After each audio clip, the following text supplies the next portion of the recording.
There's been some incidents that happened to me in the last year.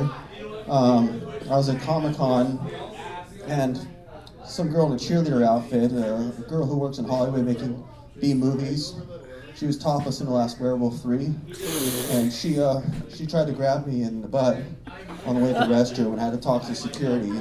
I had a giant Transformers toy and a bunch of Legos and Star Wars toys, and she even wrote on my hand in Sharpie marker her phone number, and I had to report that phone number to the police. And then the rest of the Comic Con was going fairly well. And then all these girls were dressed as the Pussycat Dolls, but as if they were from the X-Men. They weren't from the band. They just were doing like a movie promotion thing. And they all walked over to me, and they wouldn't leave me alone. They all surrounded me.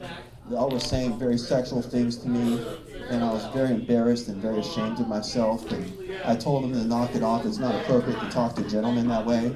And then they still insisted on telling me that they thought I was like a lollipop, and they all wanted to lick me. And they told me, "You're going back to our hotel room." And I said, "I'm not comfortable with that, and I need to leave now."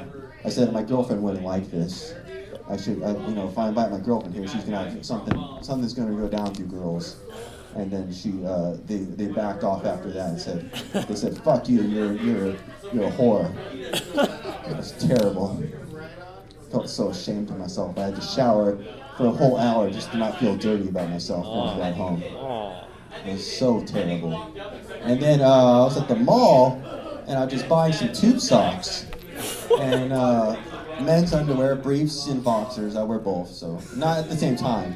It's not like belt and suspenders. Unless it's really cold that day. If it's winter time, maybe.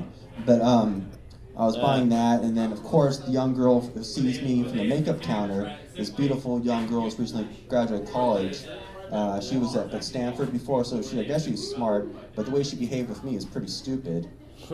She ended up putting her arm around me as I'm shopping for the tube socks, and then she ended up kissing me on the cheek, and of course she was wearing from the makeup counter, so she had all this makeup on her face, and it left marks and left a hickey on me, and it was just, I was so ashamed of myself. All I wanted to do was just buy some tube socks and underwear, and I didn't want to be sexually harassed.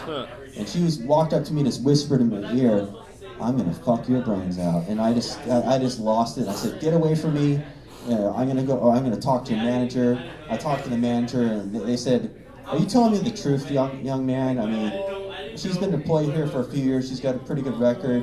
Usually it's the guys who are saying sexual stuff to her, not her saying sexual stuff to the guys." But then I said, "Look at the videotape and see me shopping at the men's section. You can see her walking up to me and getting in my ear." And then they filmed it.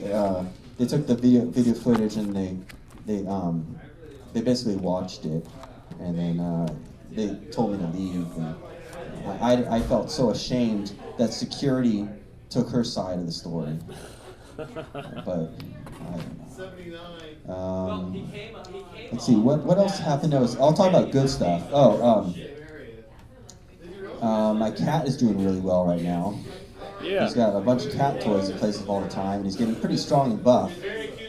He can jump off the bed onto the patio, so he can make it through the bed, out the window, out the doorway, which I leave open, to the patio. And then on a good note, a girl who I was chasing after before, who wasn't harassing me, but I was trying to pursue them, she likes me. She left me an envelope with my name on it. I opened it by my door. I didn't know she knew where I lived because I never told her where I lived, but she found it somehow. And then I opened up the envelope, really excited about it. And then what happened was there's a little bullet inside. I was like, "Oh, cool! I like G.I. Joe when I was a kid. Maybe this is some kind of toy game or something." It had my name written in Sharpie marker, and on the envelope on the inside is a piece of paper with lipstick, which I assume is hers, and it said, "If you really love me, you know what this means." And I was like, "Oh wow, she thinks I love her," which I do. So I was really excited that she was aware of the fact I like her so much. And I keep the bullet on top of my TV set, so it just sits up there as a momentum.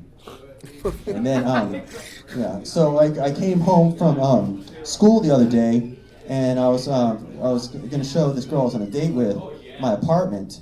So she's really beautiful. She's trying to make it in movies and acting. She's was worked at Exotic Dancer for a few months of her life. Now she's just trying to do theater school and little acting jobs. And she's also a booth babe at Comic-Con, but I met her out away from that. And luckily she's respectful. She's not like the other girls that try to pinch me in the butt or say inappropriate things. So I was walking up to my apartment, got to the door. She took out a key and opened my door. I said, "Whoa, where did you get that key from?" Turns out she stalked me. She had a master. She was only dating me because she knew about me to begin with, how sexy I was.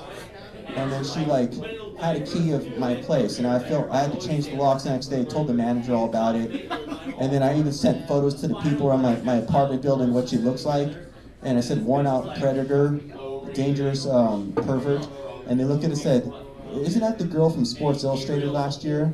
And I was like, "Yes, it is." And then they just couldn't believe me that they thought I was pulling her leg. But sometimes people get so inappropriate, and I just don't like it. I've had to change my Facebook a few times just because people won't leave me alone. All these girls are always trying to contact my parents and tell them to have them contact me. And my parents just say that's just not appropriate. We're going to have to press charges if you call again. And then, and then they try to send headshots and bikini model shots to my sister, to my parents' house, because they don't have a way to reach me, because they know I won't open up those letters if they're being inappropriate. So, I honestly, if you want to, as a guy, if you ever have this is your problem of bikini models harassing you, or girls who dress like in cheerleader outfits, even if they're not part of the cheerleading team for Dallas Cowboys, they go to the auto show and dress like that. If those girls get inappropriate with you, you can talk to me, and I'll tell you legal ways you can handle it, because it's been a big issue with me.